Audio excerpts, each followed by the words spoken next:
Hello മക്കളെ, അപ്പോൾ നമ്മളെല്ലാവരുടെയും ഓണം വെക്കേഷനൊക്കെ ഇങ്ങനെ അടിപൊളിയായിട്ട് നിങ്ങൾ സെലിബ്രേറ്റ് ഒക്കെ ചെയ്തു.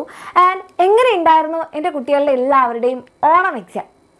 അപ്പം ഇതിപ്പോൾ ചോദിക്കുന്നതുകൊണ്ട് വലിയ കാര്യമൊന്നും ഇല്ലാതെ മിസ്സിന് അറിയാം. കാരണം അപ്പോൾ നിങ്ങൾ വിചാരിക്കുന്നുണ്ടാകും മിസ് ഓണം എക്സാം ഒക്കെ കഴിഞ്ഞില്ലേ, ഇനി ഞങ്ങൾ കഴിഞ്ഞ കാര്യങ്ങൾ മറക്കാനാണ് ആഗ്രഹിക്കുന്നത്, മിസ് എന്തിനാണ് ഇപ്പോൾ ഇത് പറയുന്നത് എന്നുള്ളതായിരിക്കും.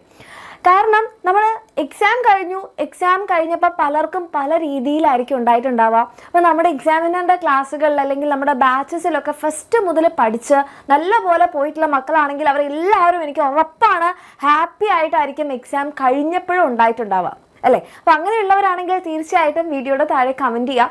ആൻഡ് രണ്ടാമത്തെ ഒരു കാറ്റഗറി എന്ന് പറഞ്ഞാൽ മിസ് ഞങ്ങൾ നല്ലപോലെ പഠിച്ചു, പക്ഷേ പഠിച്ചത് എക്സാം ടൈമിലാണ്. അപ്പോൾ അതിൻ്റെതായിട്ടുള്ള കുറേ ബുദ്ധിമുട്ടുകൾ ഉണ്ടായിരുന്നു. ഇപ്പോൾ ഇത്രയും സിമ്പിളായിട്ടുള്ളൊരു കാര്യം ലാസ്റ്റ് മിനിറ്റ് പഠിച്ചതുകൊണ്ട് മാത്രം എൻ്റെ മെമ്മറിയിൽ എനിക്ക് നിന്നില്ല എന്നുള്ളൊരു പ്രശ്നം ഉണ്ടായിട്ടുള്ളവരുണ്ടാകും. ആൻഡ് വേറൊരു കാറ്റഗറി മിസ് ഞങ്ങൾ ആദ്യം മുതലേ പഠിച്ചിട്ടില്ല, എക്സാം ടൈമിലും പഠിച്ചില്ല, പക്ഷേ ക്വസ്റ്റ്യൻ പേപ്പർ കിട്ടിയ സമയത്ത് ഭയങ്കരമായിട്ട് സങ്കടമായി. അയ്യോ, എല്ലാവരും എക്സാം എഴുതുന്നുണ്ടല്ലോ, എനിക്ക് മാത്രം എക്സാം എഴുതാൻ നല്ലപോലെ പറ്റിയില്ലല്ലോ, എല്ലാവരും എക്സാം ഒക്കെ കഴിഞ്ഞ് ഈസി ആണെന്ന് പറയുമ്പോൾ ആ ഒരു സന്തോഷം എനിക്ക് കിട്ടിയില്ലല്ലോ എന്നൊക്കെ ചിന്തിച്ച കുറേ മക്കളുണ്ടാവും, അല്ലേ? അപ്പോൾ ഇവിടെ നമ്മൾ ചെയ്യേണ്ടത്, എവിടെയാണ് നമുക്ക് പാളിപ്പോയത്? നമ്മളുടെ ഓണം എക്സാം നമ്മളൊന്ന് അനലൈസ് ചെയ്ത് കഴിഞ്ഞാൽ പ്രശ്നം എന്ന് പറയുന്നത് നമ്മൾ തുടക്കം മുതലേ പഠിക്കാത്തതിൻ്റെയാണ്, അല്ലേ? അപ്പോൾ ഇനി അതൊന്നും മിസ് പറഞ്ഞ് എൻ്റെ മക്കളെ ആരും മിസ് വിഷമിപ്പിക്കുന്നില്ല. പക്ഷേ ഇനി നമുക്ക് ചെയ്യാനുള്ളത് ഇനി വരുന്ന എക്സാമിന് എന്ത് ചെയ്യാൻ പറ്റുമെന്നുള്ളതാണ്. അപ്പോൾ ഇനി വരുന്ന എക്സാം ഏതാണ്? നമ്മുടെ ക്രിസ്മസ് എക്സാം.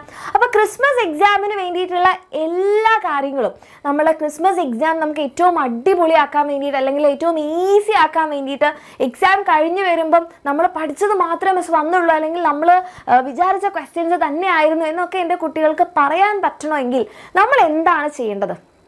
അതിന് നമ്മളുടെ എക്സാം വിന്നർ നിങ്ങളെ എങ്ങനെയാണ് ഹെൽപ്പ് ചെയ്യാൻ പോകുന്നത്, നമ്മുടെ എക്സാം വിന്നറിൻ്റെ പ്ലാൻസ് എന്തൊക്കെയാണ്, ഇതെല്ലാം നമ്മൾ പറഞ്ഞു തരാൻ പോകുന്നത് മൺഡേ, ഓക്കെ, തിങ്കളാഴ്ച ഈ ഒരു സമയത്ത് നടക്കുന്ന നമ്മുടെ ലൈവ് ഈവെൻറ്റിലാണ്.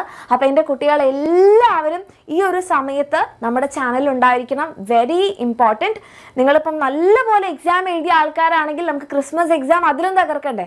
ഇനിയിപ്പം ലാസ്റ്റ് മിനിറ്റിൽ പഠിച്ചവരാണെങ്കിൽ അത് ഫസ്റ്റ് മിനിറ്റ് മുതൽ നമുക്ക് ആക്കണ്ടേ? ഇനി ഒന്നും പഠിക്കാത്ത മക്കളാണെങ്കിൽ ഇനിയും നമുക്ക് എന്ത് ചെയ്യണം? പഠിച്ചെടുക്കണം. ഇതെല്ലാം നമുക്ക് ചെയ്യാനുള്ള സമയമാണ് ഇനി നമ്മളുടെ മുന്നിലുള്ളത്. കഴിഞ്ഞു പോയ കാര്യത്തിനെക്കുറിച്ച് ആലോചിച്ച് ഒന്നും എൻ്റെ കുട്ടികളെ വിഷമിക്കേണ്ട. ഇനിയും നമുക്ക് സമയമുണ്ട്. നമ്മുടെ ക്രിസ്മസ് എക്സാം നമുക്ക് അടിപൊളിയാക്കാനുള്ള ഫുൾ പ്ലാനുമായിട്ട് നമ്മുടെ എക്സാമിനർ വരുന്നുണ്ട്. എൻ്റെ കുട്ടികൾ എന്ത് ചെയ്താൽ മതി? ഈ ഒരു സമയമാവുന്ന സമയത്ത് നമ്മുടെ ചാനലിലേക്ക് വരിക. തിങ്കളാഴ്ചയാണ്, ഒരു കാരണവശാലും മറക്കാതിരിക്കുക.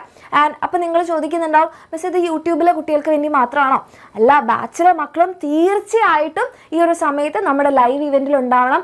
കാരണം ബാച്ചിൽ ഇനി എന്തൊക്കെ ചേഞ്ചസ് ആണ് ഉണ്ടാവുന്നത്, ബാച്ചിലെ ക്ലാസ്സുകൾ ഇനി എങ്ങനെയൊക്കെയാണ്, ഈ കാര്യങ്ങളെല്ലാം നമ്മുടെ മൺഡേ നടക്കുന്ന ഈ ഒരു സമയത്ത് നടക്കുന്ന ഈവെൻറ്റിലായിരിക്കും നമ്മൾ ഡിസ്കസ് ചെയ്യുന്നുണ്ടാവുക. അപ്പോൾ ബാച്ചിലെ കുട്ടികളായിക്കോട്ടെ, യൂട്യൂബിലെ മക്കളായിക്കോട്ടെ, എല്ലാവരും ഈ ഒരു സമയത്ത് തിങ്കളാഴ്ച നമ്മുടെ ചാനലിൽ ഉണ്ടാവണം. നമ്മുടെ ക്രിസ്മസ് എക്സാം തകർക്കാനുള്ള എല്ലാ പ്ലാനും നമ്മൾ ഈ ഒരു ലൈവ് ഈവെൻറ്റിൽ ഡിസ്കസ് ചെയ്യുന്നതായിരിക്കും. സോ ഇത് മിസ് ചെയ്ത് കഴിഞ്ഞാൽ നിങ്ങൾക്കൊരു വലിയ നഷ്ടമായിരിക്കും. കാരണം നമ്മൾ പഠിക്കേണ്ടവർ, ഇത് അറ്റൻഡ് ചെയ്തവരെല്ലാവരും നല്ല അടിപൊളിയായിട്ട് തന്നെ പഠിച്ചു പോകും, അവരെങ്ങനെയാണോ ചെയ്തത് അതേപോലെ പോകും.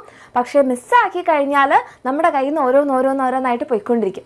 സോ ഇനി അങ്ങനെയൊന്നും വേണ്ട എന്നാണെങ്കിൽ എൻ്റെ കുട്ടികളെല്ലാവരും തിങ്കളാഴ്ച ഈ ഒരു ടൈമിൽ നമ്മുടെ ചാനലിലേക്ക് വരിക. നമ്മുടെ ക്രിസ്മസ് എക്സാം നമ്മൾ തകർക്കും.